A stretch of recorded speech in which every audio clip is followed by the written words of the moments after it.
Hello class, this is Mrs. Chevet teaching you via your very first video lesson. We're starting chapter 8 today on estimating with confidence. Our goal for this chapter is to learn how to estimate the mean of an entire population. We're also going to work on a proportion of an entire population. And we're going to be estimating this. So we can't gather information from every member of the population. So we have to collect information about a portion of the population. You take a sample, and then if you collect your data appropriately and took a large sample size, then we should have a pretty good representation of the population. So we could use a sample that is collected well to estimate the true mean of something unknown from the population. So, first let's talk about two different things. In the remaining chapters, we're going to learn two different types of inference. And when I say remaining chapters, I mean chapters 8, 9, and 10. And there's two different types of inference we'll learn. One is confidence intervals, and the other is significance test. A confidence interval is used to estimate an unknown population parameter. Used to estimate an unknown population parameter. For example, suppose you were entering some little contest where you have to guess how many marbles are in the jar. You might think to yourself, okay, I think there's somewhere between, oh gosh, I don't even know, 200 and 250 in there. You would have just created a confidence interval. So you'd be estimating something unknown. The other type of inference that we'll do is called a test of significance. And a test of significance is used to test a claim about a population parameter. This is where somebody claims to know something unknown, and you either believe them or you don't believe them based off of the evidence. So somebody might claim that they are the smartest person alive, and based off of the evidence, of your knowledge of that person, you will either believe them or not believe them. So that's a test of significance. Okay, so let's get into confidence intervals. Whenever we want to estimate a population parameter, we can do that one of two ways. We can give a point estimate. So going back to the marble example, if you were to estimate the number of marbles in a jar, that would be a point estimate. An interval would be giving an actual range where you think the parameter is said to lie between. So for point estimates, there's two common ones that we're going to focus on. We might estimate a mean, and the sample mean will be symbolically notated as x bar, and we will use that as a point estimate of the population mean, which will be called mu. And then we will have our sample proportion, p hat, and that would be an estimate of the population proportion. Remember, if you're working with sample proportions, those are like yes-no questions, what percent of people like pizza, versus a sample mean where you're estimating an average. So like on average, how long does it take you to walk to class in each day, something like that. For interval estimate, it's giving an estimate again, but you're giving a range rather than a particular number. Next. From your personal experience, decide on a point estimate and an interval estimate for the following situations. Okay, so this is going to be one of those questions where your answers may vary. I'd like you to write down what you believe to be the percent of guys that would answer yes to the following question when posed by their girlfriend. And the question is, do these jeans make me look fat? Alright, and since we have a yes-no question, do these jeans make me look fat? We're talking about a proportion of guys or percent of guys that would say yes. So the notation that you should use would be p hat, and you can write down whatever number you think that p hat would be equal to. I'm going to gauge this would be something pretty low, like maybe 3% of guys might say yes to that. If they have a death wish, maybe that's why they fall in that 3%. And if you think that maybe guys are very honest with their girlfriends, maybe you think it's higher than that. And with my interval estimate, if I were to give a range as to what I would guess the answer to be between, I would say somewhere between maybe 1 and 5%. So I decided to take my point estimate and add and subtract 2% to give myself a little bit of leeway in my estimate. So I would think that it's probably somewhere between there. If we were able to ask all the guys, we would maybe come up with something in that range. Number 2, when guessing the age of a middle-aged woman, how many years does the typical male subtract from their actual guess, on average, in an attempt to not offend the woman? Alright, so you see some middle-aged woman and for some reason you're guessing her age, which, by the way, you should just never do. And we want to know how many years do we subtract from what they actually believe her age is. So I would give a guess, since we're talking about an average number of years that we're taking off, I'm going to say 10 years. Generally might subtract about 10 years from your guess to not offend the woman. And I will give myself a leeway of 5 years in my estimate. So I'll say an interval might be somewhere between like 5 to 15 years are knocked off. If you subtract more than 15 years, chances are that you're not going to be perceived as making an honest attempt. So it's a little tricky.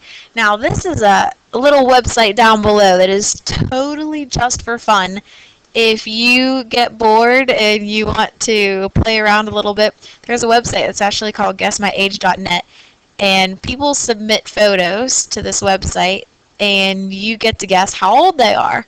So for example, this woman here, I'm going to guess that she is, I'll say 38 years old. And her actual age is 30. Okay, so maybe, yeah. And the average guess for her is 36. I'm going to guess that this guy is like 18. And I was pretty close. Actually, I was right on. His real age is 18. The average guess is 20. This girl, she looks, yeah, she doesn't look like she's an adult yet. I'm going to say 17. Okay, so I was a little off. She's 24. And this one, I'm going to say that she is, 34. And she's 40. Alright, so she'd be very happy with that. So this is something you could play with. It's fun. It just gives you an opportunity to come up with point estimates for various people's ages and see how accurate you are. Notice each of those is practicing a point estimate because we were guessing an actual number. We weren't giving any interval estimates there. Alright, so now let's get down to the nitty-gritty business. Whenever you are going to calculate a confidence interval for one mean, we're not just going to give a little random guess as to what we think the interval is going to be. We're actually going to use statistics that have been gathered to come up with an educated guess, interval, estimate for the true population parameter. So there's going to be 4 steps whenever we do this, and I'll go over these 4 steps nice and slow the first time, and then you'll have 2 practice problems to get them a little bit more quickly. So here's our situation. Suppose you want to estimate the mean weekly take-home pay for Waynesburg graduates their first year out of college with 95% confidence. At considerable effort, you contact a simple random sample of 64 Waynesburg University alumni that graduated last year. The mean of your sample is 2150. Yeah, I'd be like, good luck calling people or contacting people and ask them how much money they make and getting honest answers. The population standard deviation is sigma equals 100. Okay, so let's suppose that we know the population standard deviation, which actually we never know because this value right here means that you have had access to the entire population, which we do not. So pretending that we know population standard deviation, the procedure that we would use is a Z confidence interval for one mean, and that is used whenever the sigma population standard deviation is known or provided for us. It's a Z confidence interval. I use CI to shorten confidence interval, and we're going to estimate one mean. So that's why it's called that. A Z just simply means a Z or a standardized normal curve is what's going to be used. Okay, after we name the procedure, and that's the only one you're going to know right away, so that's your only choice, is we're going to move on to our second C, which is checking the conditions. Now, the conditions need to be reasonably met for the procedure to give us an accurate estimate. So the first thing we need to look for is evidence of randomness. If they did not collect the sample randomly, suppose they went and got a hold of strictly the nursing majors, or maybe they got a hold of strictly the business people, or maybe within their field. That's not a random sample, so it wouldn't represent all Waynesburg students very well. A random sample should do a pretty good job of representing the typical graduate. And they said right here in the second line that they took a simple random sample, so we will simply notate that a simple random sample was taken. We can say that it was stated in the information given. So that assumption or condition is met. The second one is independence. Now, independence is something that goes off of the sample size in comparison to the population size.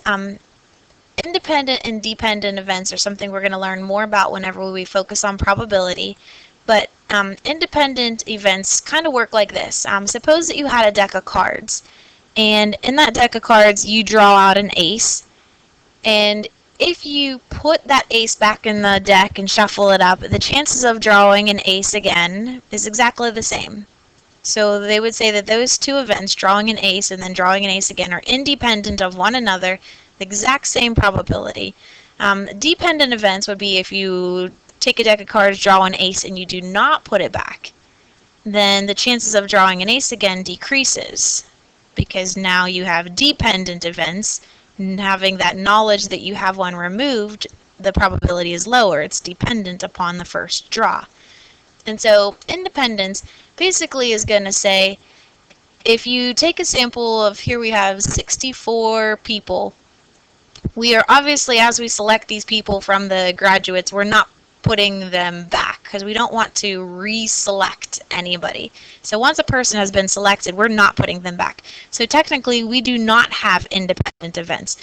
But in reality, anytime you're doing a sampling, you're never going to have independent events because you're never going to put people back because you do not want to contact the same person twice.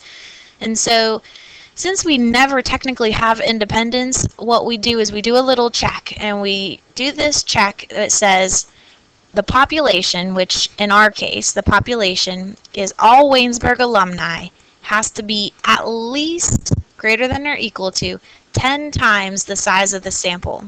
So all Waynesburg graduates have to be greater than or equal to 640 people. And so I'm not sure what the class sizes are at Waynesburg, but we'll assume that, or suppose that, the class sizes were at least 640 for a graduating class. Then that would be reasonably met, meaning we did not sample so many people. If you're only sampling, which is basically 10% of the population, there's a slim chance, or a fairly slim chance, that you will reselect the same people. And so that's the kind of rule of thumb for independence, is that the population size has to be at least 10 times the size of the sample. And then the last check for conditions is normality. For normality, we have a large sample size. The size of 64 is large enough to sufficiently provide a normal distribution curve. Anything where the sample size is larger than 30, they would consider that a large sample size, and the average taken from a large sample size should follow a roughly normal distribution. This is due to the central limit theorem. So that CLT stands for central limit theorem, and that was one of the concepts that we read about in that packet that came from chapter 7. Now, since our assumptions are reasonably met, we go on to the calculations. And by the way, if they're ever not reasonably met, then we have a little catchphrase. It's called proceed with caution. Doesn't mean that you quit doing the problem. It just means that you need to indicate that the results that we have obtained are dependent upon the degree to which the conditions are met.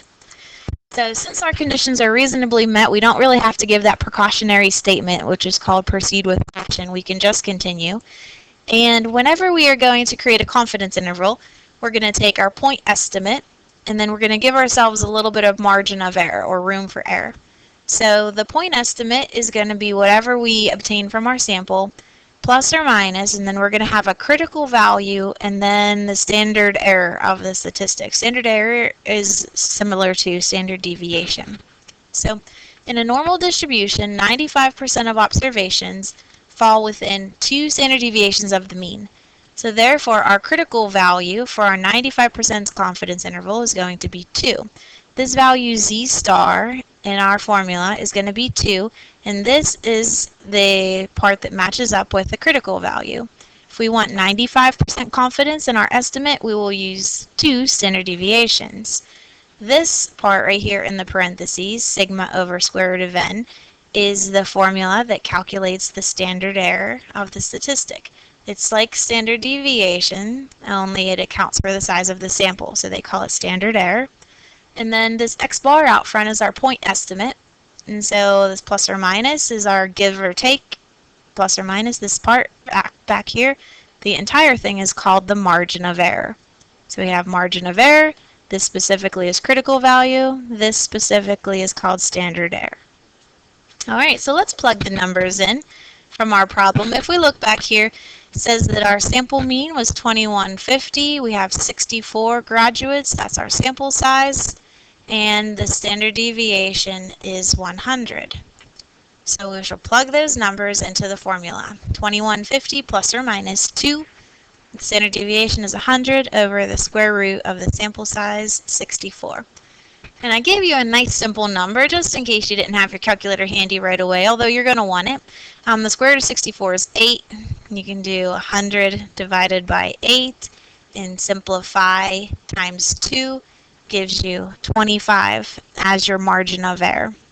Anytime I do this calculation, I will usually do the numerator, then divided by the square root of 64, and then multiply by 2 to come up with the margin of error. Then when you have that margin of error, you have to add it to the point estimate and subtract it from to come up with an interval. And so we would estimate that a graduate of Waynesburg would have a take-home pay somewhere between $21.25 and $21.75, which is pretty darn accurate, or I should say pretty darn precise, and whenever you're estimating.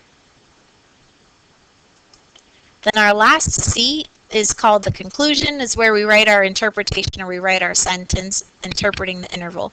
So we will say that I am 95% confident that the mean weekly take-home pay for all Waynesburg graduates is between $21.25 and $21.75. That is a pretty high amount of money for weekly take-home pay.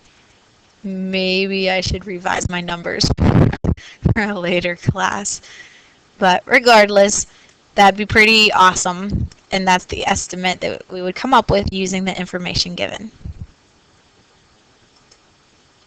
Alright, so let's talk about some insights. First off, you're going to use this procedure that we just went over. It's called a one sample Z confidence interval, or you can say a Z confidence interval for one mean, whenever you want to estimate a population mean and the standard deviation sigma is given to you or is known. Secondly, X bar is called or said to be an unbiased estimator of the true population mean. What that means is that X bar means that the data should have been collected in such a way that there is no systematic tendency to over or underestimate the true value of the population parameter. Meaning we should have our darts hitting like right on center for a dartboard. Or the mean of the sampling distribution should be the same as the value that we're trying to estimate. And this is number 3. Should the point estimate in the problem on the previous page accurately estimate the population mean? So we went out and they did a simple sample of 64 people, and that's what the average was. And it should represent the population mean well. It should be accurate because they took a large representative simple random sample, although the value that they obtained, 2150, seems a little suspiciously high. So that would make me think that maybe the survey should be repeated and select 64 people randomly again, to maybe see if you get something a little bit lower, because that would be more reasonable. If the question is asked, does the sample represent the population well? You would answer yes to that if you have a large sample. If it was a random sample, and it has to be taken from the same population you hope to draw conclusions about. Obviously, if you want to know the typical salary of Waynesburg graduates, you're not going to go to another college and do your survey there. You have to take it from the same population that you hope to draw conclusions about. Almost doesn't even need to be said. And number 4, if we took another sample of 64 Waynesburg alumni, would you expect to get that same number again? And the answer to that is no, we don't expect to get the exact same number again because there's sampling variability. Basically, that just means that if you select different people, you get different answers. And so it would not be a surprise at all if we got a different number for X bar if we were to repeat this study. Number 5, what if we increase the sample size to 1,000? Well, they only surveyed 64. If we increased it to 1,000, that's probably more than the number of graduates they'd have, so it'd probably be everybody. However, assuming that we had a really, really, really large graduating class, if you increase your sample size, then the result should be even more accurate. You should have greater precision. It's basically like you just went out and you gathered a ton more evidence. And so that gives you a lot more confidence, it gives you a lot more accuracy, it gives you a lot more precision in your estimate because you have put in so much effort when gathering evidence. So the question might be something like, why do large sample sizes give more trustworthy results when collected appropriately? And the answer to that question is when collected appropriately, large samples yield more precise or accurate results than small samples because in a large sample, the value of the response tend to average out, the values of the response tend to average out and approach that of the true population parameter. Basically, whenever you survey lots and lots and lots and lots and lots and lots of people, the responses that you get tend to average together very, very, very, very precisely to the population mean. Okay, so let's do 2 practice problems. And these ones we're going to do very short, very briefly, just to get you kind of in a little bit of a rhythm. Number 1, the speeds of a simple random sample of 840 vehicles traveling past Waynesburg on I-79 are normally distributed with a mean of 65 miles an hour and a population standard deviation of 8 miles per hour. Construct a 95% confidence interval for the true mean speed of all vehicles that travel on this section of I-79. Okay, so step number 1, that first C, is always going to be choosing the right test. You only know one right now. This is a Z confidence interval for one mean, and we're going to use this Z confidence interval because we are estimating one mean, and this population standard deviation, which is called sigma, is known or given to us. As for the conditions, the first one is randomness, and it specifically says right here that we have a simple random sample. So we'll go ahead and give ourselves a little check for that. For independence, we have a sample size of 840 vehicles. Now, the population, which this is drawn from, is really an infinite number of vehicles.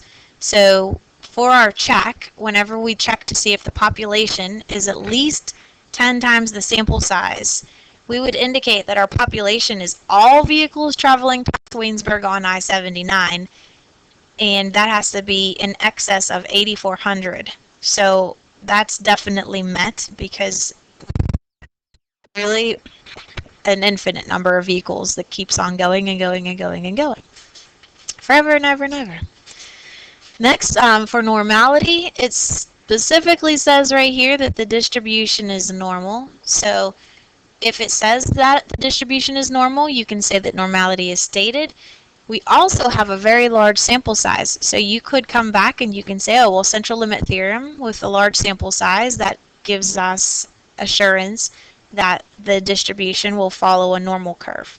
So either of those will work. As for plugging in our numbers, we're going to use the formula x bar, which is our point estimate, plus or minus the critical value times the standard error. Our x bar value was given to us right here as a mean of 65. We have a 95% confidence interval, and so our Z star is going to be 2. The population standard deviation is 8, and the sample size is 840. So then let's take 8 divided by the square root of 840, multiply by 2, and I'd like you to always write that one down. That's going to be your margin of error. We have a great amount of precision here. Now we're within like a half of a mile per hour, so we're going to estimate that vehicles travel somewhere between 64 and 0.45 to 65.55 miles per hour on this particular section of road. Now keep in mind, this is not any specific vehicle. This doesn't mean that you can't have a vehicle that goes up there that is driving 80, because we got an interval that says between 64 to 65 and a half. That just means that the average would come out to that. So basically, if you do have somebody that is driving 80, that means you have some little old lady that is driving like 40 and averages that person out. So we're saying that the average falls in this interval, the average for all vehicles. So let's say our sentence. We say, I am 95% confident that the mean speed for all vehicles traveling past Waynesburg on I-79 is between 64.45 and 65.55 miles per hour. Notice again that we're not talking about any specific vehicle, but we're saying that the mean speed for all vehicles, the average, if we were to record every single vehicle, the average would fall somewhere between this range here. All right, number 2, second practice question. Students investigating the packaging of potato chips purchased a random selection of 40 bags of Lay's Ruffles marked with a net weight of 28.3 grams. They carefully weighed the contents of each bag, recording the weights. They found the average weight of their sample to be 25 grams. Assume that sigma equals 4 grams. All right, so let's name the test. We're going to do a Z confidence interval for one mean. The standard deviation is known. It's provided for you. For the conditions, for randomness, they say right here in the first line that they took a random selection of 40 bags of Lay's Ruffles. We don't have any more details on that, but we just take their word for it. As for independence, the population would be all bags of Lay's Ruffles, and all bags of Lay's Ruffles has to be at least 10 times the sample size. And our sample size was 40, so we have a little typo here. This should say 400, not 600. And we definitely have more than 400 bags of Lay's Ruffles out there in circulation. And then for normality, we have a large sample size, so we can say that the sample size of 40, which is bigger than our little cutoff number of 30, so the sample size of 40 is large enough to have the central limit theorem assure us a normal distribution. And since we have the normal distribution, we can use our Z star, and this is the formula that goes along with this. The value that we got from a sample was 28.3 for the point estimate. Oops, sorry about that. That's what they're supposed to weigh. The sample result was lower than that. It was 25. Plus or minus 2 standard deviation, standard error units, which is 4 divided by the square root of 40. So let's go ahead and do 4 divided by the square root of 40, and then multiply by 2.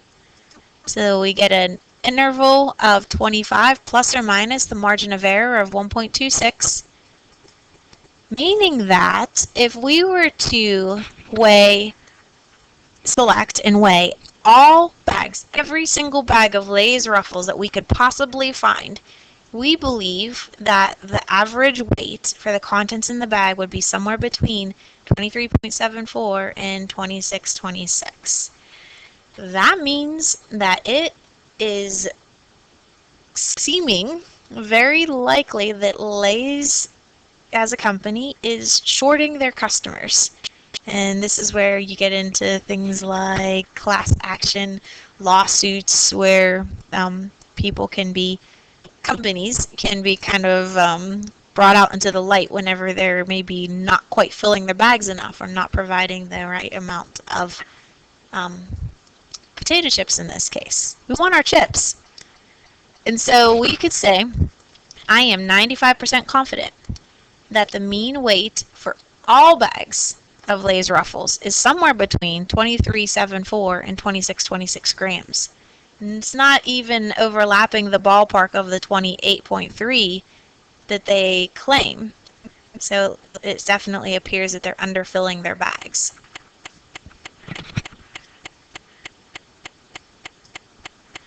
All right.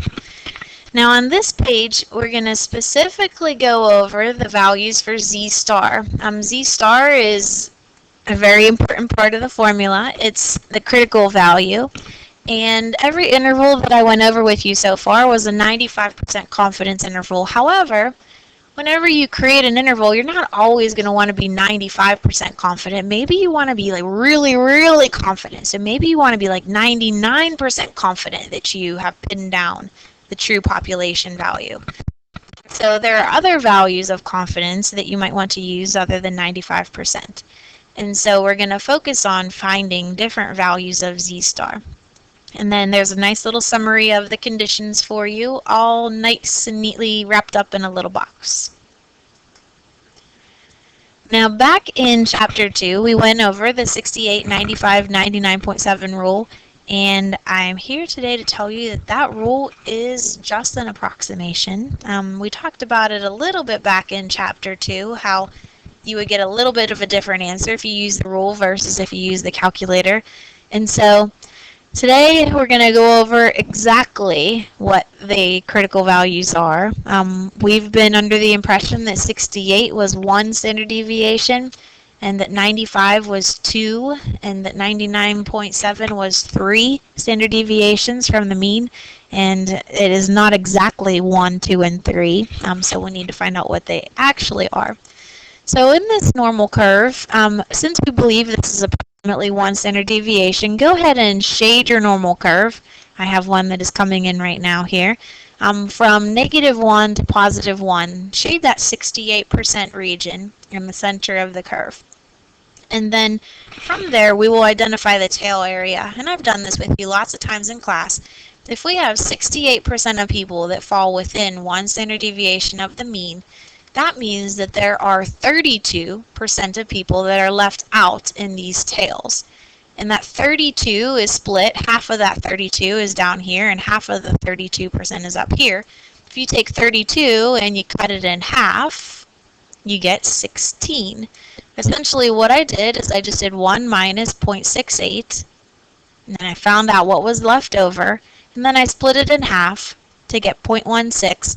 So the tail area is 16% on the high end and 16% on the low end. And now we can use our calculator to determine the exact value of Z-star rather than just base it off of this approximation. And your calculator works, has those two functions, normal CDF that we used back in Chapter 2 and also inverse norm.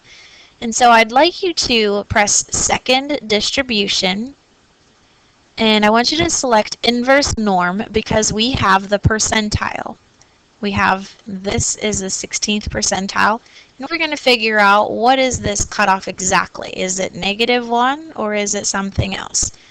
And we have a standard normal curve with a mean of 0 and a standard deviation of 1.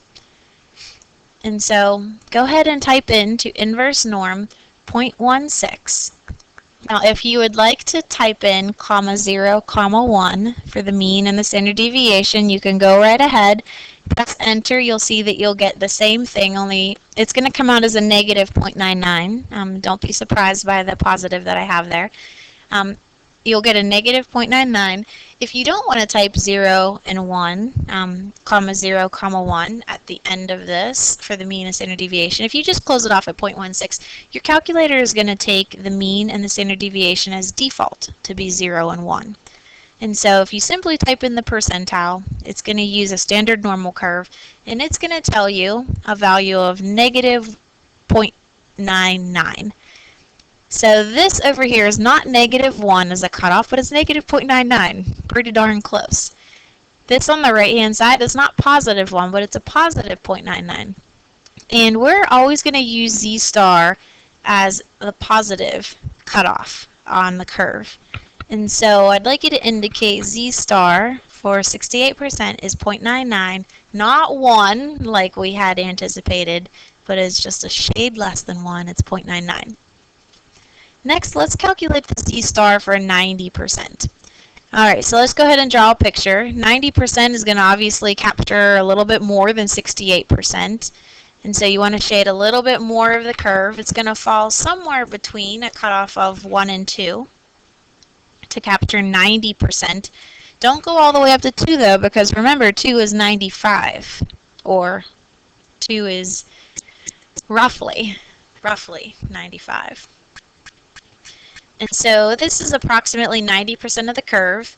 If 90% of the curve is captured inside of here, that leaves out 10%. And that 10% is split between this half and this half, which means that we have 5% in each tail. To calculate exactly where this cutoff is, we're going to do inverse norm of 0.05 because it is the 5th percentile. And you get a value, you would say negative 1.645, which is the label that you can put down here. And this is positive 1.645. Again, we're going to always write our Z star as the positive value on the right-hand side of the curve. 95, you've always been under the impression that 95% of people fall within 2 of the mean, and so you can go ahead and shade from negative 2 to positive 2. This is 95% of people, which means 5% of people were left out. That puts 2.5% in this low tail and 2.5% in this upper tail. So the tail area is 2.5%. And so let's see if it's 2 by go ahead and do inverse norm of that percentile. Inverse norm of 0.02 to 1.96. Not quite. This is actually negative 1.96. This is positive 1.96. Now, wouldn't it have been really weird if I would have said back in chapter 2, all right, so I'm going to teach you the 68, 95, 99.7 rule. And I'd like you to know that 68% of people fall within 0.99 standard deviations of the mean.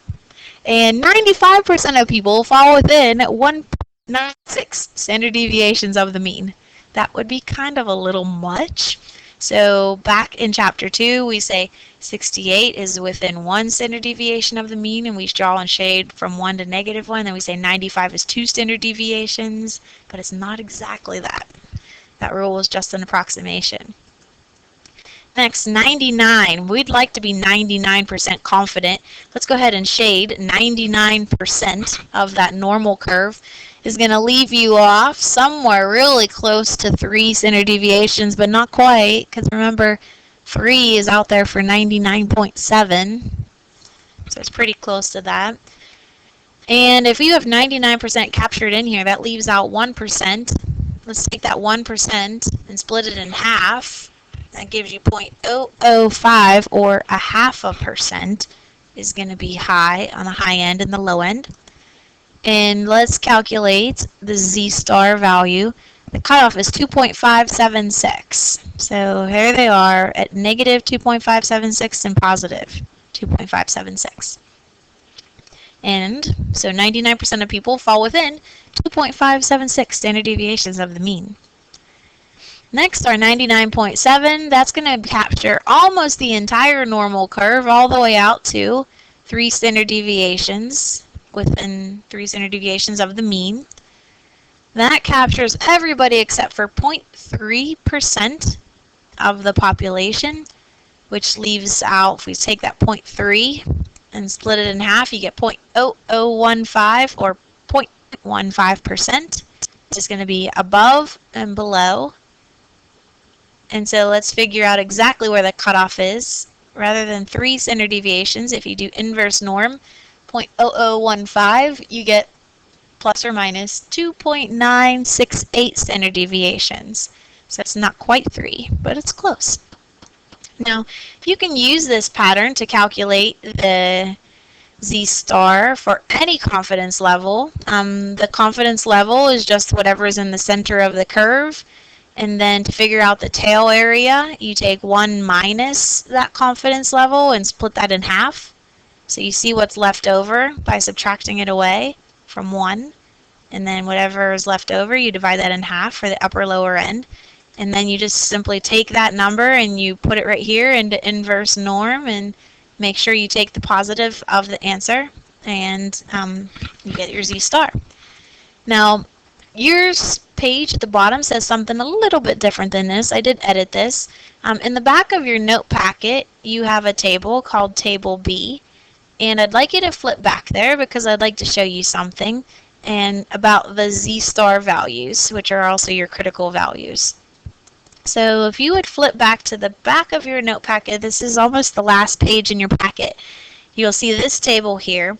It's called a T-distribution, or table of critical values. And we're going to learn more about the T-distribution after fall break whenever we come back to class. But for now, what I want you to focus on is at the very bottom of this table down here.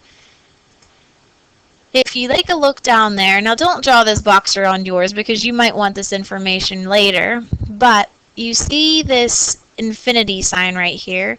Go ahead and write next to this infinity sign the symbol Z-star, because these are the Z-star values for various confidence levels. For example, 95%. We agreed now that it's not 2 standard deviations, it's 1.96. 99 was 2.576. So these are some very common confidence levels and their appropriate Z-stars. So if you have to do a problem that asks you to be 98% confident, you can flip back to the back of your note packet and you can find the Z-star value of 2.326, sub it into the problem, and you don't have to go through the process of calculating the Z-star yourself. However, if you have to do a problem where they ask you to be like 93% confident, then you have to calculate Z-star on your own using the process that we just went over. So here's some common ones though. Most of the time we would use something off of this page. Okay. Now the last type of confidence interval problem that I want to show you is a Z confidence interval for one proportion. Now there's 2 common kinds of questions, survey questions that people get asked. Questions dealing with means and questions dealing with proportions. Proportions are always going to be a yes-no type of question. Here our situation says the National AIDS Behavioral Survey found that 170 of a sample of 2673 adult heterosexuals had multiple partners, more than one partner within the last year.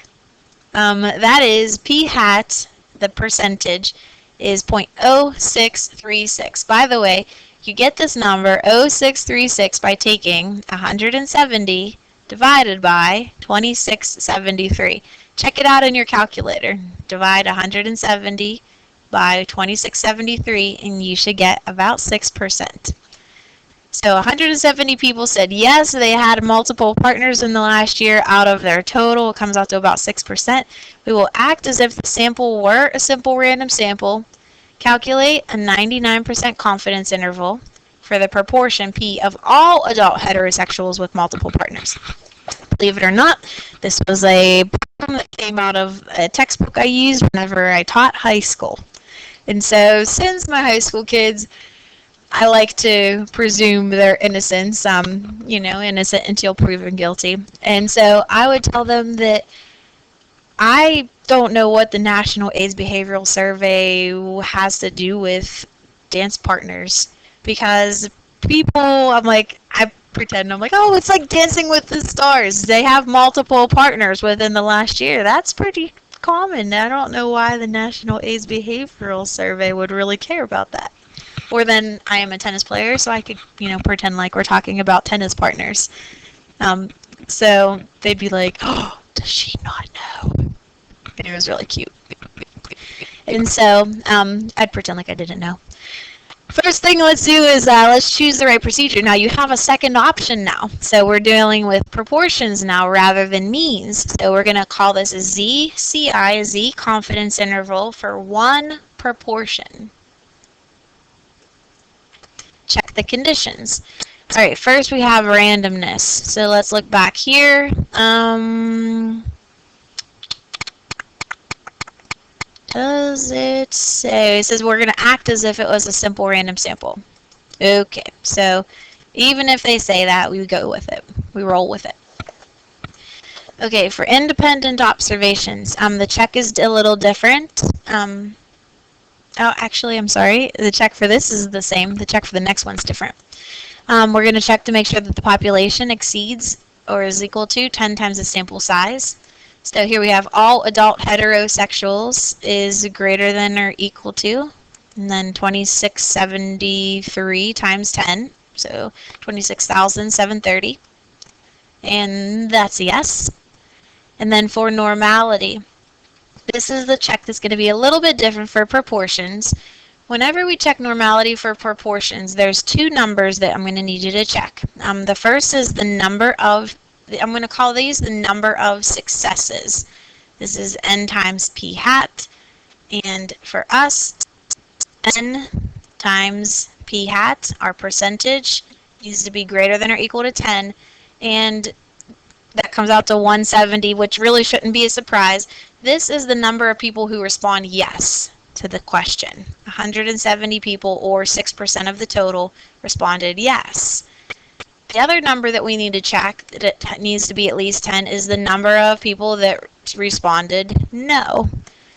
And that's 1 minus the opposite percentage. So 6% of people said yes, that means 93% of people said no. If you multiply those together, we get 2503, which is also greater than or equal to 10. Also, if you know 170 people said yes, you can really easily subtract that from the total and figure out how many people said no. So you don't have to follow this form 100%. If you prefer to just subtract, that's fine. I would definitely recommend writing these two conditions out in full and checking them as long as you need to be used to them. I want you to write the condition out no matter what, but if you want to check it in a little simpler way, you can. Next, we do the interval. Okay, the interval for proportions looks a little different because your statistic is now p hat instead of x bar. The critical value is still z star, and the standard error is different than it was for means. It's p hat times 1 minus p hat over n. And so we shall plug our numbers in. P hat is 0.0636 plus or minus z star for 99% confidence is 2.576. And then underneath the square root, you have your percentage again. 6% of people said yes, and then you have your 93% of people that said no. That's 1 minus p hat. And then underneath of that, the denominator is your sample size, 2673. So, for our conclusion, when you do your math, highly recommend multiply these two numbers together first, divide by 2673, take the square root of that answer. I would press second square root, second answer, and then multiply by 2.576. If you need to pause the video to take your time with that calculation, go ahead and do that. Otherwise, you can see if you've come up with this 01212 figure as the margin of error. If you didn't, try it again, and if you still can't get it with the help of a friend, make sure you ask me so that I can show you, or I can take a look at what you're typing in and kind of troubleshoot for you.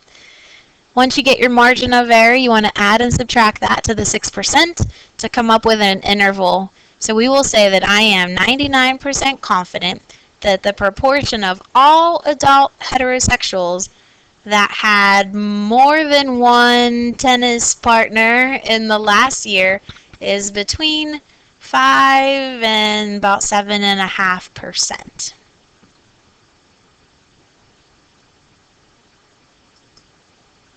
Okay, and this is our last topic for today's lesson, choosing the sample size. And whenever we're planning a study, we would like to possibly choose a sample size that would allow us to estimate the parameter within a specific or a given margin of error. This is very, very important for political polls. They figure out how precise they want to be, and then they determine how precise they want to be in their estimate. And based off of how precise they want to be, and they base it off of how confident they want to be, then they figure out how many people do they need to survey in order to have a great amount of precision and a great amount of confidence. It's kind of like, how can I predict whether this person will win or not? Well, they survey lots and lots and lots and lots and lots of people so that they can have the precision that they want and the confidence that they want. Now the problem is, until you actually do this study, so look at the margin of error formula. If you want to have a particular margin of error or a particular amount of accuracy, p-hat is part of that. And unfortunately, you won't know what p-hat is until you do the survey. And you won't do the survey until you figure out how many people you need to estimate. It's kind of like one of those chicken and the egg type of dilemmas. And so what we're going to do, since we can't actually have p-hat until we do a survey, and we would like to do this calculation before we do the survey, is that we're going to just come up with a guess, or we're going to come up with our own little point estimate of what we think the result will be. And so one thing that you can do is you can guess p-star based off of past experience. You can base it off of like current polls if you want to see how what percent of people tend to like a particular candidate, or you could just plain old use 0.5. If you use 0.5, then you will get the largest possible margin of error.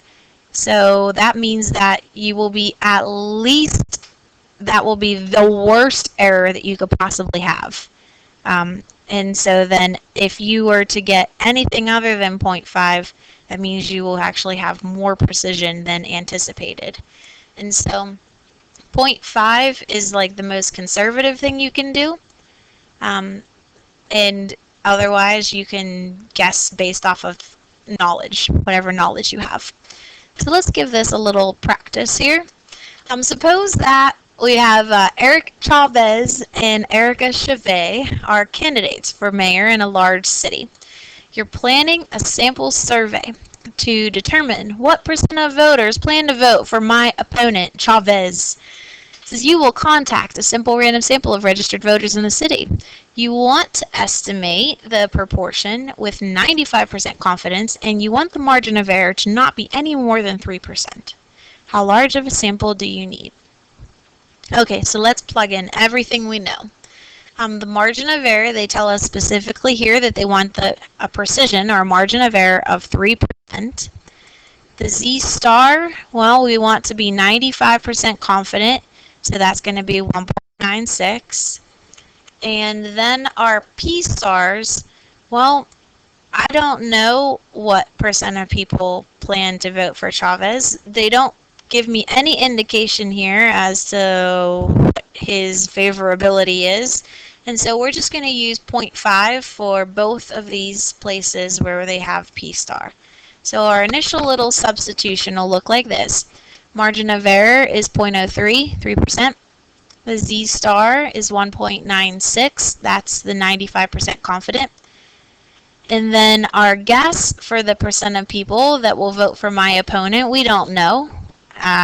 Doesn't give us any indication, so we're going to use 0.5. Notice that 1 minus 0.5 is also 0.5. So I just did that little mental math here. If I would have guessed 0.7, I would have wrote 0.7 and 0.3. If I would have guessed 0.9, I would have put 0.9 and 0.1, because those are always going to be numbers that add up to 1.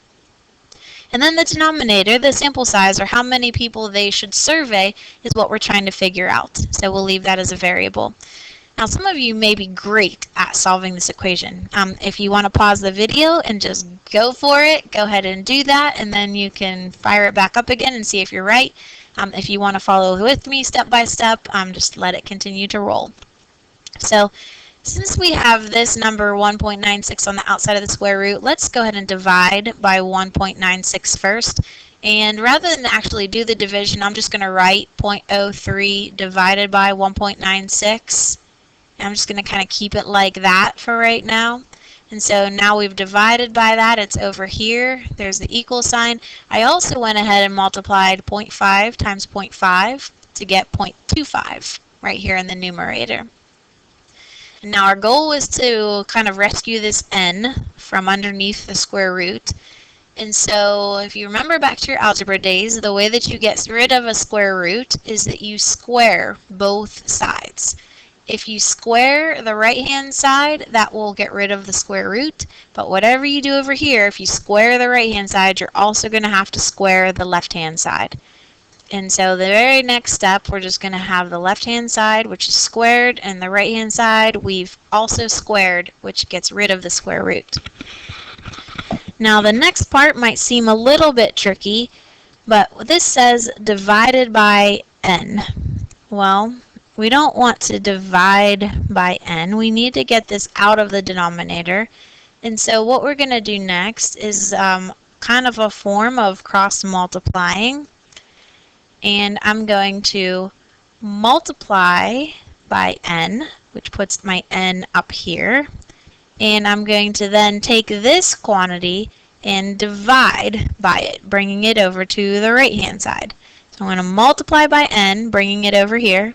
And we're going to divide by this quantity, bringing it over here. So we have 0.25 divided by this bunch of gobbledygook. Calculator. And so you can type this in, and if you did well, you would get 1067.11.